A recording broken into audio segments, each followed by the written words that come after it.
시청자 여러분 안녕하세요. 머니올라 시간입니다. 오늘 새해 첫 출연자로 아주 유명한 분을 모셨는데요.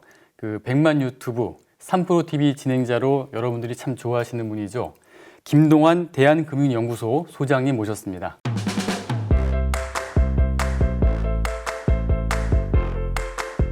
안녕하세요. 안녕하세요. 안녕하세요. 한 가지 궁금했던 게 네. 3%의 그런 의미는 이제 다들 아실 텐데 대한금융연구소 소장이신데 대한금융이라는 게 어떤 사실은 제 호칭도 그냥 김프로라고 해주시는 게 좋을 것 같은데 제가 92년부터 이제 증권회사에 펀드 매니저 그리고 뭐 IB 뭐 이런 일들을 쭉 했었어요. 그러면서 제가 2008년도 금융위기 직전에 미국에서 귀국을 해서 이제 2008년 8월 1일부터 증권회사의 임원으로 다시 들어가서 일했는데 그때 저의 직함이 대체투자본부장이었습니다. 그러니까 대체투자라는 건 아시지만 주식 채권을 제외한 나머지 자산을 우리가 이 IB 업계에서는 대체투자, 얼터너티브스라고 얘기하는 거거든요. 그래서 그걸 이제 다른 용어로 하면 대안투자다라고 얘기도 합니다. 그래서 사실은 이제 그래서 저는 세 가지 의미에서 대한금융경제연구소라는 장명을 했는데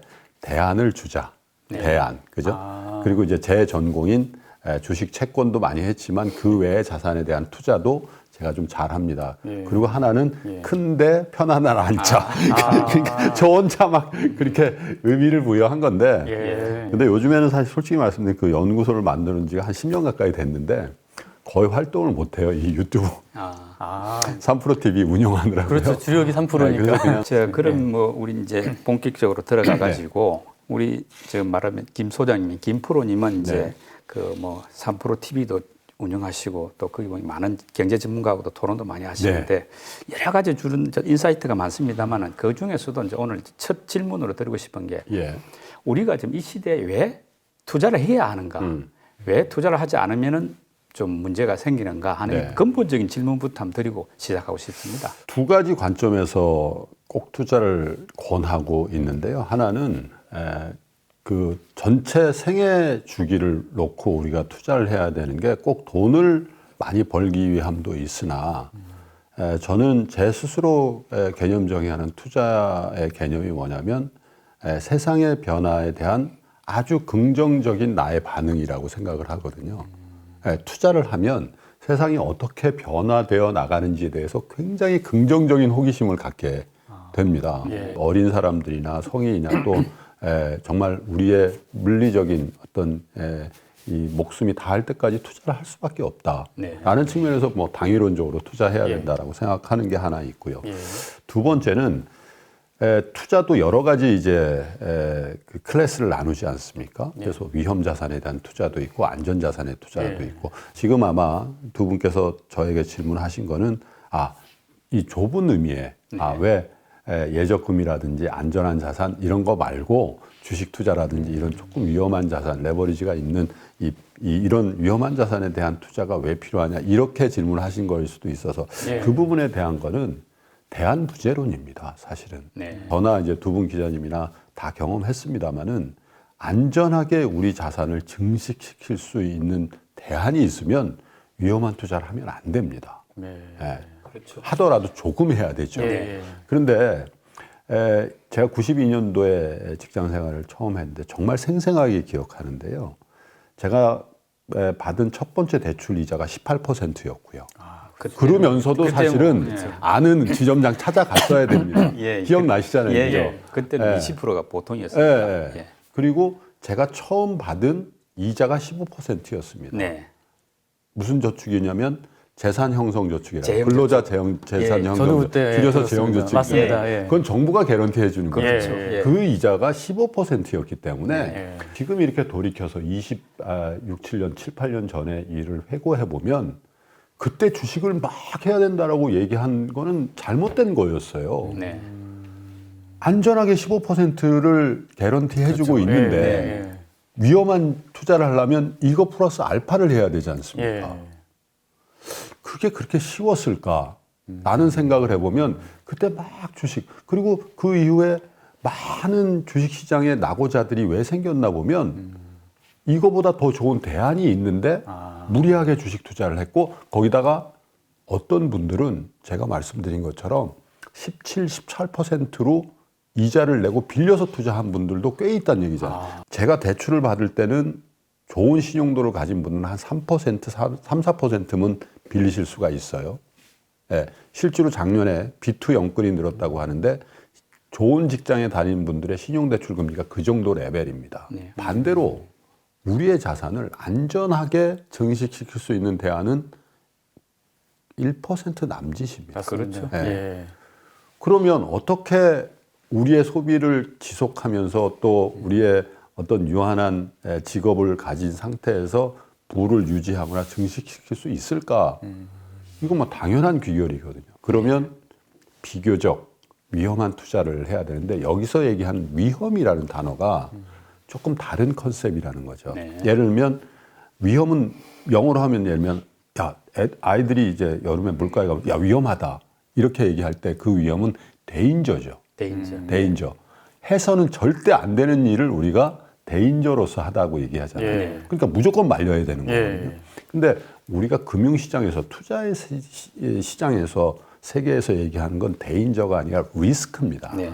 예. 리스크를 테이킹 한다는 거는 리턴을 얻기 위한 전략적인 테이킹이거든요. 그래서 리스키한 자산에 투자한다라는 거는 데인저로서 한 행위일 수는 있으나 사실 선택의 문제거든요. 그렇죠. 절대 해서는 안 되는 위험한 행동이 아니라는 거죠. 예. 보상을 얻기 위한 저의 어떤 고뇌 어린 결단인데 예. 그 고뇌 어린 결단을 위험한 자산 쪽으로, 리스키한 자산 쪽으로 테이킹 할 수밖에 없는 객관적인 환경이 만들어져 있기 때문에 네. 우리가 해야 될 일은 어떻게 할 거냐의 문제인 것 같아요. 어떻게 잘 할 거냐. 네. 그게 이제 자산 배분도 있고 포트폴리오도 있고 또 그 다음 단계에 좋은 타이밍을 고르는 일도 우리에게 숙제로 남아 있으나 이걸 완전히 위험한 거라고 배제시켜 놓고 보면 예. 우리의 자산은 아마 역방향으로 예. 줄어들어 있을 가능성이 많거든요. 그렇죠. 왜냐하면 화폐. 자산 가격은 그만큼 올라간다는 뜻이니까. 왜냐하면 예. 이 저물가의 이 저금리라는 거는 상대적으로 돈의 가치는 떨어지고 그 돈으로 살 수 있는 재화나 혹은 자산의 가격은 올라간다는 뜻이잖아요. 당연히 우리가 이쪽에 관심을 줄 수밖에 없는 그런 환경이 만들어졌다. 그래서 긴 안목에서 보면 투자는 우리 생애 주기에 걸쳐서 계속 해야 되는 우리가 사회에 참여하고 네. 그렇죠. 이제 그런 측면에서 당위론적으로 해야 되는 거임과 동시에 지금 이 시대는 비교적 여러 자산 클래스 중에서도 리스키한 자산에 어쩔 수 없이 할 수밖에 없는 그러나 잘 해야 되는 숙제가 우리한테 있는 때다 이렇게 말씀을 드리겠습니다. 아주 뭐 정답인 것 같습니다. 그러면 나름대로 이제 예. 그 투자도 쭉 오랫동안 하시면서 뭐 이렇게 성공도 많이 하신 것 같은데 그 하시면서 이렇게 투자 원칙이 있으실 것 같은데요. 예, 92년도에 증권회사 들어와서 비교적 럭키해서 저의 어떤 커리어 패스를 보시면 처음에 제가 간 데가 기관 투자가를 상대로 하는 법인 영업부에 갔습니다. 신입사원 때 잠깐 일을 하다가 뭐 어떤 계기가 돼서 채권 부서에 채권 운영 그러니까 금리 상품을 다루는 채권 운영 부서에서 초급 책임자까지 했습니다. 그리고 지점에서 증권회사 지점에서 한 8개월 정도 경험을 했어요. 그다음에 주식 운용을 했습니다. 펀드 매니저로서 회사 고유 자산을 운영하는 주식 운용을 했고요. 그리고 주식 운용을 하다가 97년도 7월 달에 IMF 직전에 제가 MBA를 하고 영국에서 그리고 그 MBA를 끝나고 영국의 금융회사에 길지 않은 기간입니다만은 또 애널리스트로 근무를 하고 들어와서는 다시 채권 및 아까 말씀드린 그 대체 자산을 세일즈하고 운용하는 일을 하다가 미국에 가서 3년 동안 제 사업을 2005년부터 2008년까지 했습니다. 뉴욕에서. 그리고 돌아와서는 금융위기 그때에 해외 투자를 많이 했습니다. 그리고 마지막 커리어는 그 회사의 자회사인 자산운용사의 대표이사를 하고 제가 2012년도에 공식적으로 금융업계에서는 리타이어를 했거든요. 제가 왜 이 장황한 말씀을 드리자면 금융시장에 경험할 수 있는 많은 것들을 경험했죠. 길지 않은 기간이지만 많은 것들을 해외에서도 경험하고 또 배우기도 하고 제 스스로 사업도 해보고 그러면서 제가 갖고 있는 생각은 두 가지입니다. 하나는 투자를 그 시점에 자기에게 맞는 투자를 해야 된다는 겁니다. 예를 들면 제가 97년도에 유학을 갔는데 굉장히 갈등했거든요. 주식이 잘 되고 있었습니다. 네. 97년도 7월 10일 날 유학을 갔는데 상당한 기간 동안 고민을 했던 것 같아요. 주식을 사놓고 영국에 가서 MBA를 하면은 야 이거 양수겸장 아니야. 학위 듣다고 돈도 벌고. 근데 그때 제가 판단을 한 거는 야 이건 내가 할 수 있는 영역이 아닌 것 같다. 만약에 내가 주식을 부담스럽게 갖고 있으면서 학위를 따려고 하면 학위를 실패할 수도 있을 것 같은데 그렇죠. 그 2년간의 텀에는 오케이 주식을 일단 멈춰도 될 것 같다라는 판단을 하고 정말 갖고 있던 주식을 싸그리 다 팔았거든요. 아직도 기억이 나요. 7월 초에 다 팔아서 갖고 있던 부채 같은 걸 다 상환을. IMF 직전에 파셨네요. 7월 달입니다. 그리고 순자산 가지고 있는 거를 안전한 데 보관을 해놓고 IMF를 맞았을 때 비교적 아주 고금리의 채권 투자를 하고 그리고 저의 삶의 터전이 있어야 될 것 같아서 조그만 집을 하나 산 게 이제 저의 자산 증식에 아주 럭키한 시드머니가 됐는데 그게 뭐 제가 뭐 현명해서라기보다는 한 가지 원칙이죠. 내가 감당할 만큼의 투자를 해야 되겠구나. 그게 만약에 저자산이 갑자기 플런지, 갑자기 빠져버리면 저 친구가 저걸 버틸 수 있을까 할 수도 있죠. 근데 이제 그것도 순자산으로 하는 경우라면 버틸 수 있을 가능성이 있는데 레버리지를 일으키거나 정말 부채를 일으켜서 하는 경우라면 거기다가 올인하고 영끌하고 했다면 비투했다면 과연 급락기에 작년 3월 같은 장이 한 번 더 온다면 제가 온다는 얘기는 아닙니다. 그러면 버틸 수 있을까라는 생각을 해보는 거죠. 그리고 본인은 지금 투자도 중요하지만 엄청나게 중요한 생애 이벤트를 앞두고 있는 거예요. 하고 있는 상황. 어떤 이유든 자이든 타이든 간에 제가 제 돈을 비즈니스 어카운트에 놓고 사업을 시작하고 있는데 주식 투자를 너무 부담스럽게 하고 있는 거죠. 이 주식 투자는 광의의 동업이잖아요. 그렇죠. 제가 삼성전자 주식 사면 안정감을 갖고 있을지언정 어쨌든 동업이거든요. 코스닥에 시가총액 500억짜리 샀어요. 출렁거립니다. 제 의지대로는 할 수 없죠. 근데 제 사업을 지금 벌린 거죠. 이게 신경 쓰이지 않겠습니까? 신경 쓰이죠. 그러면 이 본진이거든요. 이게. 그죠? 제가 똑같은 경험을 했습니다. 사실 2005년도에 제가 미국을 가서 2006년도 1월에 창업을 했거든요. 제 돈을 가지고 뉴욕에서 창업을 했는데 그때 제가 판단해 본 거죠. 개인적으로 그때는 굉장히 씁쓸한 추억이에요. 왜냐하면 잘 되지도 않는 제 본진을 지키려고 제가 갖고 있는 굉장한 무량주를 팔았어요. 이 현대중공업입니다. 그때 좋았죠. 엄청나게 그래서 제가 진짜 그때 공황장애 걸린 줄 알았어요. 아니 자고 일어나면 현대중공업은 제가 5만 몇천 원에 팔아먹은 이 현대중공업은 50만 원 갈고 있는 거예요. 그것도 1년 반 만에요. 사업 해보시면요 초장에는 어떤 유능한 사업가도 1년 반 동안 고전하거든요. 셋업해도. 제 장사는 안 돼 죽겠는데 그게 엄청 후회했어요. 그냥 앉아서 그냥 미국 가서 골프나 쳐도 이 주식만 갖고 있었어도 말이죠. 10배 오르는데. 그런데 지금 이렇게 길다면 길고 짧다면 짧은 인생의 여정을 이렇게 살고 있으면서 돌아보건데 저의 판단은 나쁘지 않았던 것 같아요. 그래서 저는 사업에 슬럼프가 있었습니다만 극복을 했고요. 그런 과정을 통해서 내가 내 사업, 내 휴먼 캐피탈, 내 주식에 전념을 해야 될 때, 더 비중을 둬야 될 때와 그렇지 않을 이 다른 사람의 사업에 내 돈을 좀 투자를 더 늘려야 될 때 이거를 구분하는 거를 좀 잘했던 것 같습니다. 실제로 중요한 말씀입니다. 그리고 제가 경제의 신과학계 팟캐스트를 시작한 게 2018년도 1월입니다. 그리고 3프로 TV를 시작한 건 2019년도 1월이에요. 그래서 2019년도 1월 무렵에 제가 보유하고 있는 주식을 상당히 많이 정리했어요. 왜? 고용이 일어나고 있더라고요. 저 2% 정프로하고 셋이서 하던 게 아니고 팟캐스트를 하던 게 아니라 이제 편집자도 뽑고 뭐 PD도 뽑고 스태프 뽑고 급여를 줘야 되는 입장이 돼 있더라고요. 제가. 그래서 이런 사람이 지금 제 주식에 막 올인하고 있으려니까 이게 앞뒤가 안 맞는 일이 벌어요. 둘 다는 안 된다 이 안 말씀이죠. 되더라고요. 그래서 다 판 건 아니고요. 2019년도 초에 주식을 상당히 많이 줄였어요. 아, 왜? 절묘한 타이밍이시네요. 상당히 가볍게 해놨어요. 주식이 없는 건 아니었어요. 이런저런 주식을 갖고 있지만 그렇다고 막 스트레스 받을 정도는 아니었어요. 네. 그런데 어떻게 하다 보니까 유튜브가 성장하고 있었는데 작년 예. 초에 글로벌 팬데믹이 예, 생겼어요. 예, 예. 그래서 용기를 좀 냈습니다. 아. 예, 왜냐하면 유동성 자산 캐시가 꽤 많이 있었으니까요. 네. 아니 그 반토막 나고 있는데 네. 개별 종목들이 예. 그리고 모니터링 하고 있는데 그래서 IMF 때 금융위기 때 그리고 코로나 때. 이번에 코로나 때도 네. 저는 어떤 포트폴리오나 이 아셋 알로케이션 비교적 럭키하게 그렇게 돼 있어서 네. 비즈니스적으로도 나쁘지 않았고 네. 투자의 기회도 비교적 좋게 살릴 수 있었는데 이거는 뭐 제가 인사이트풀에서 그런 건 아닌 것 같고요. 그냥 제 삶의 철학이 네.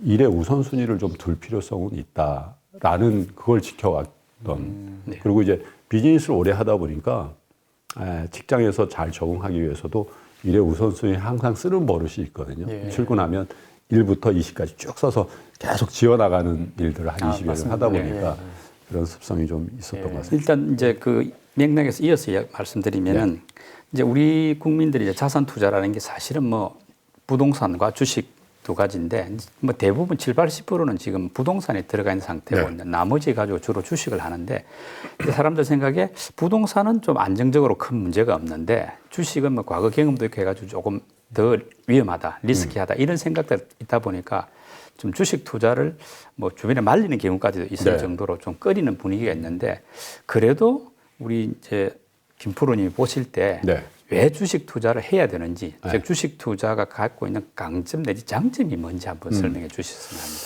우리 사회에 굉장히 강한 고정관념 중에 하나가 뭐냐면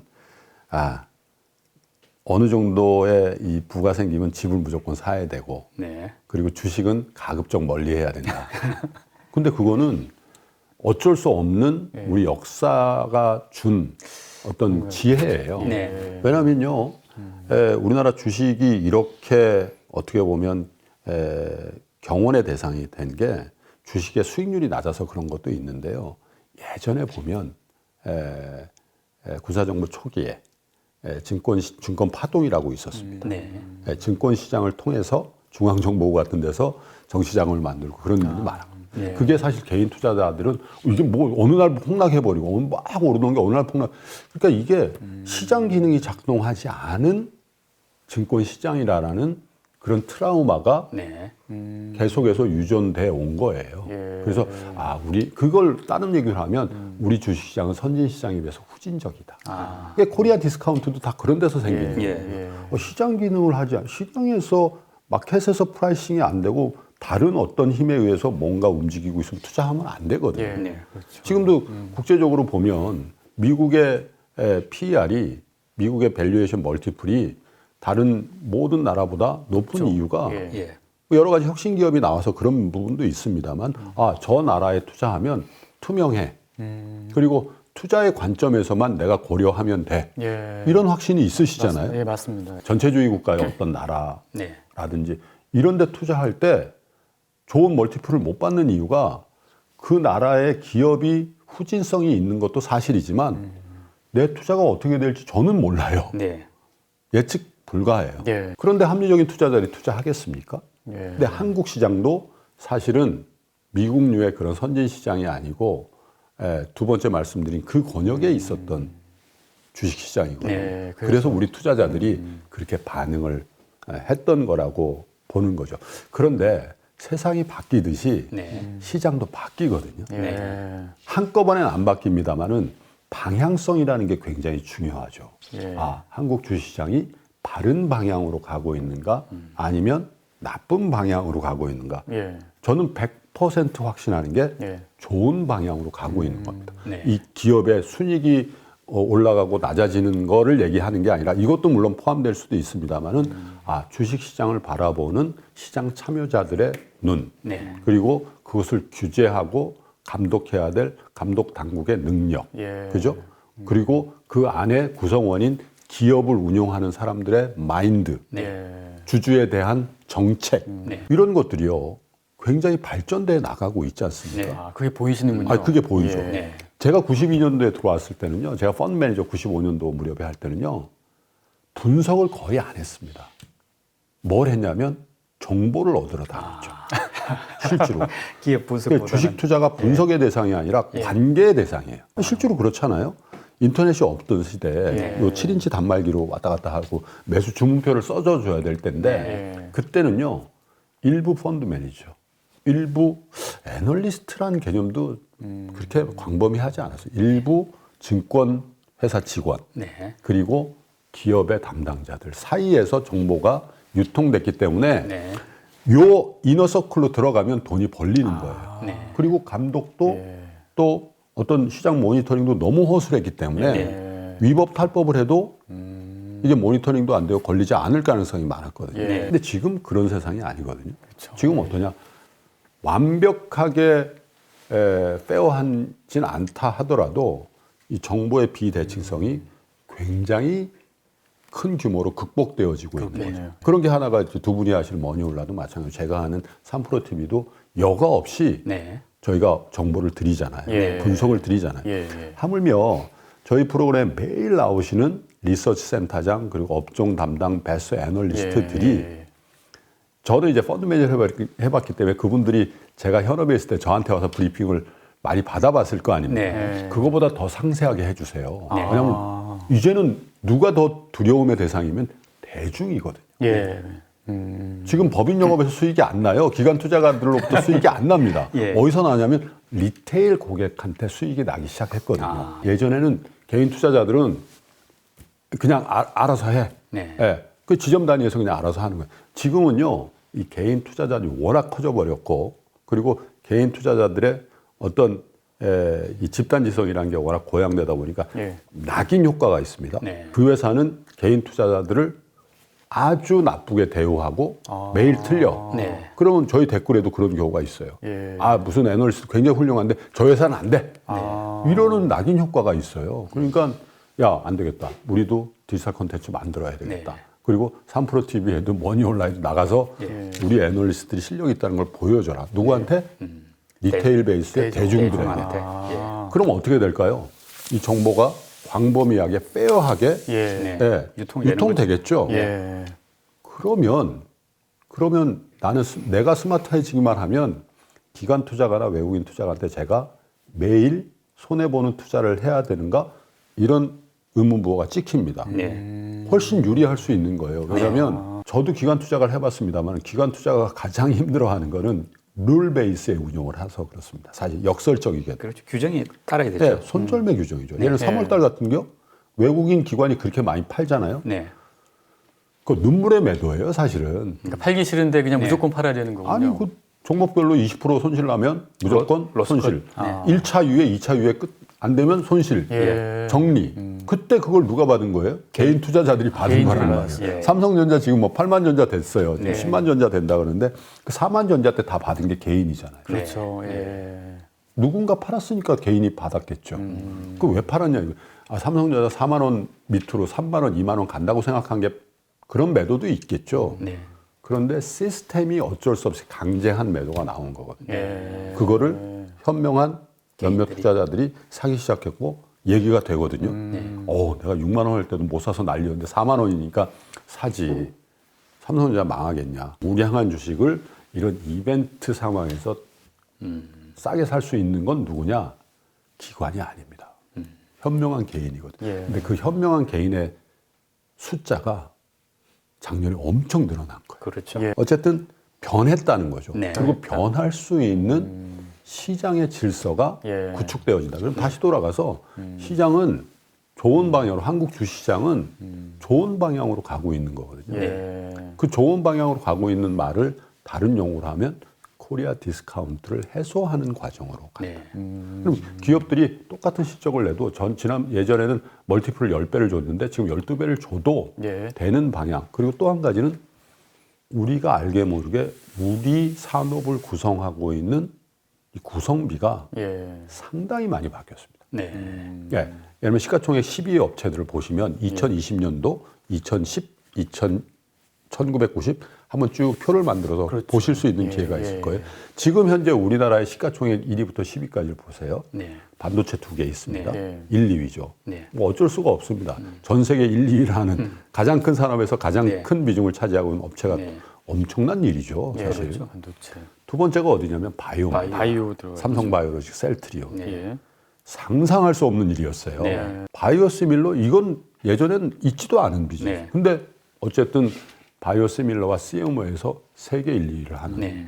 그런 성과를 내고 있는 회사가 우리 시가총액 1위부터 10위 안에 2개 회사가 있죠. 예. 그 다음에 배터리입니다. 네. 배터리도 예, 그렇죠. LG화학, 네. SDI. 예. 전기차 배터리라는 산업은 새로 생긴 산업이잖아요. 예. 근데 LG화학이 세계 1위고 SDI가 세계 4위란 말이에요. 그러니까요. 어쩌면 10년 이후, 20년 이후에는 이 비즈니스 모델이, 이 비즈니스가 반도체보다 더 클 수 있다라는 얘기를 하잖아요. 네. 실제로 예. 지금 전 세계에서 가장 큰 산업은 자동차 산업이에요. 예. 반도체 산업이 아니라. 예. 네. 반도체 산업, 이 자동차 산업 100년 역사가 아주 그냥 뒤집어지고 있는 상황이에요. 그렇죠. 예. 자율주행차 나오고. 거기에 핵심적인 부품, 예를 들면 전기차가 100만 원이라고 했을 때 네. 코스트가 100만 원이었을 때 40만 원은 배터리란 말이죠. 그러니까요. 그거 1등이 우리 기업이란 말이죠. 예.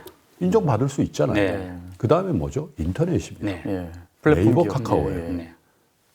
제가 이런 용어를 많이 쓰죠. 좋은 기업을 택할 때 연세 드신 분한테 딱 제가 한마디 합니다.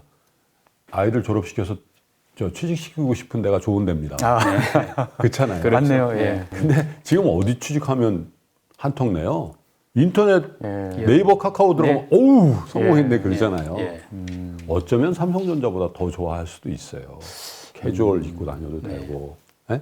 프로페셔널해 보이고 그 정도로 많이 바뀐 거죠, 우리 기업들이. 거기에 두 개가 있잖아요. 예. 그죠? 그렇죠. 그 다음에 예. 자동차가 네. 있습니다. 네. 근데 자동차는 전통 산업인 것 같지만 말씀드린 것처럼 바뀌죠. 전기차에다 인공차에다 수소차 새로운 성장 동력이 가미되고 있는 시점의 자동차이니까 10년 전, 20년의 자동차하고는 좀 다른 거예요. 예. 그래서 현대차가 그렇게 올라가는 이유가 전통 산업의 성장성이 가미됐기 때문에 밸류에이션 멀티플을 더 주는 거거든요. 네. 그럼 보세요.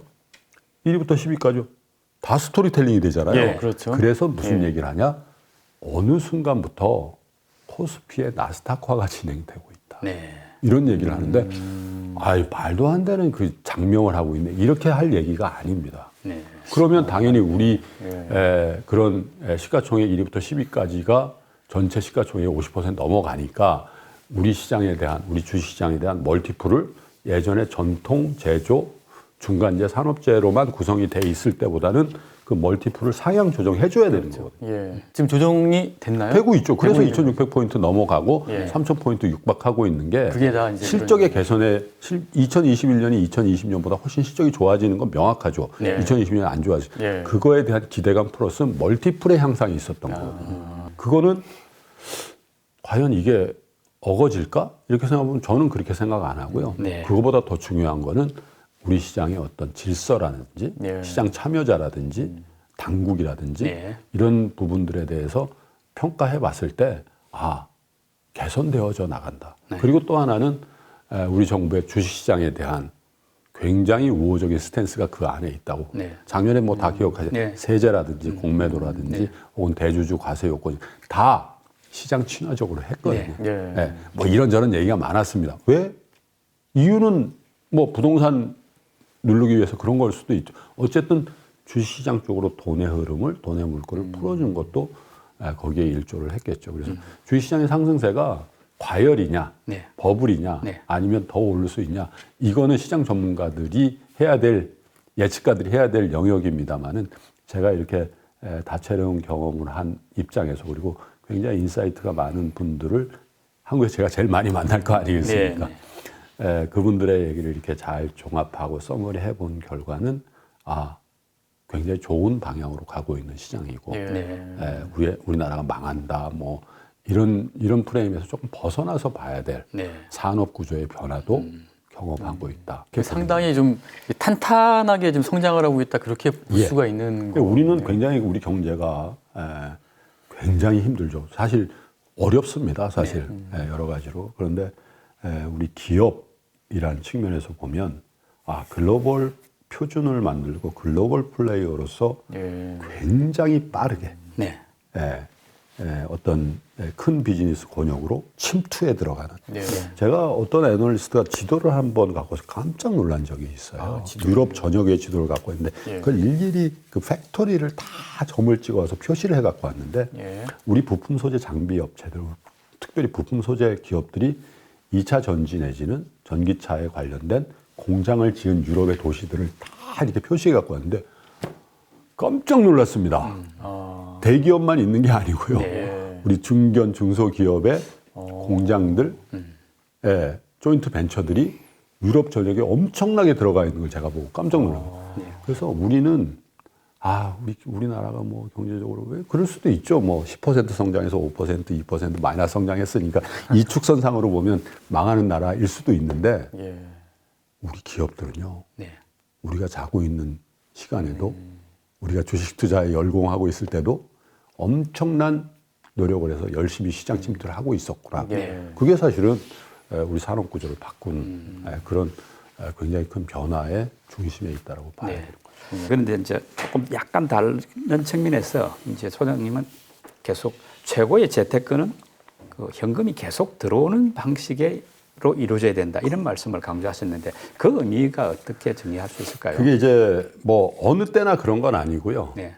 지금 2021년도의 상황에 이제 맞춰서 보면 세대별로도 조금 다른 전략을 구사해야 되겠습니다만은 예. 저희 또래, 예를 들면 50대 중반 또 그 이상 되는 분들 특별히 이게 주식 투자를 2020년도에 많은 분들이 저한테 전화해서 지금 사도 되냐고 이런 얘기 많이 물어봤을 거 아닙니까? 예. 그런데 제가 참 제일 고민스러운 게 저보다 선배님들이 전화를 하시는 경우가 있어요. 옛날 직장 상사라든지 군대에 있을 때 고참이라는 건 한 5년 만에 전화해서 야, 너 요즘 뭐 그런 거 한다는데 지금 들어가도 되냐? 네. 정말 어려워요. 근데 아주 젊은 친구들, 직장의 후배였던 친구들, 30, 40대, 네. 캐시플로 왕성한 친구들이 형님 주식 좀 할까요? 그래, 주식 좀 해. 가볍지는 않지만 제가 경쾌한 어조로 얘기할 수 있어요. 왜냐면 그래, 어쩔 수가 없잖아. 아까 말씀드린 대안부재. 이런 예. 그런데 60대 선배님이 전화를 하셨어요. 은퇴하신. 네. 야, 나 3억 정도 여유 자금인데 이걸로 주식 좀 해볼까? 뭐라고 할까요, 제가? 뭐라고 하겠습니까? 형님, 하세요. 선배님 하십시오. 그래서 장이 많이 빠졌을 때 1억 5천 되면 제가 그분을 어떻게 보겠어요? 네.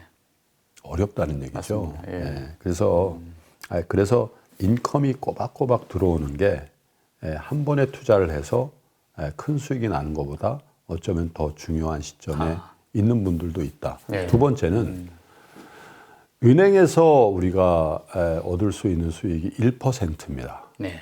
그러면 대체로 연에 한 3천만 원 정도가 우리 리빙 코스트라고 아주 검약하고 해서 4인 가족으로 한 3천만 원 가지고 산다고 한번 해보죠. 3천만 원의 리빙 코스트를 은행으로부터 받으려면 계산이 나오죠. 30억을 갖다 30억 놓아요. 이상 30억이 예. 있어야 되네. 네. 근데 우리나라의 금융자산으로 그것도 은행에 맡기는 금융자산으로 30억이 있는 사람은 0.01%. 그렇죠? 네, 그렇죠. 불가능하다. 예. 그죠? 그리고 직장 생활의 어떤 인컴을 통해 30억을 모은다. 전화 두 분이나 그게 불가능하다는 건 다 알잖아요. 네. 그럼 어떻게 하냐 이거죠. 내가 월에 300만 원씩 소득이 생기게 다른 방법을 써야 되는 거죠. 예. 그게 직장이든 아니면 저의 다른 소양으로 인한 부가가치든 예. 아니면 주식 예금 외에 다른 금융상품이든 예. 아니면 주식의 배당이든 네. 아니면 이걸 다 섞어서라도 그렇죠. 아니면 연금이든 네. 그래서 젊든 나이가 든든 간에 자기 생애 주기에 걸쳐서 꼬박꼬박 시스템이 버는 시스테믹한 어떤 인컴이 생기게끔 하는 노력을 예. 다방면에 걸쳐서 노력을 해야 된다. 그래서 저희 친구들도 이제 직장에서 이제 선택을 해야 될 나이가 많이 됐거든요. 임원이 되든 임원이 못 되든 간에. 그래서 이제 요즘에 이제 뭐 코로나 때문에 자주 못 만납니다만은 저녁에 뭐 저녁을 하면 소주를 한잔 할 때면 그런 고민을 얘기하는데 다닐 때까지 좀 다니는 게 좋겠다. 최대한 네. 네. 인간 존엄의 훼손이 없는 한 예. 그래도 좀 다니는 게 좋지 않겠냐. 네. 네, 저는 일찍 리타이어를 해서 10년 동안 이제 10년 가까이 이렇게 살았습니다만은 어쨌든 그때하고 지금은 또 다르고요. 네. 앞으로도 다르고 또 한 가지는 물리적인 우리 생애가 너무 길어졌어요. 그렇죠. 그렇죠. 예. 예. 예전에 리타이어 정년퇴임하고 물리적으로 10년에서 20년 정도였는데 네. 지금 재수 없으면 110살이라는 거예요. 예? 예. 그러면 어떻게 해요? 60에 예. 60에 은퇴하기도 힘들데 네. 60에 만약에 60까지 했다 하더라도 50년을 더 살아야 됩니다. 재수 없으면. 네. 네, 그래서 이렇게 큰 변동성, 그러니까 뭐 대박도 냈다, 쪽박도 냈다가 젊은 분들은 한번 뭐 시도해 볼 만한데 40을 넘어서 50대에 들어와서 그 이상의 연령대에는 가면 갈수록 어떤 스테디한 인컴이 더 중요하죠. 그런 걸 준비를 해놔야겠네요.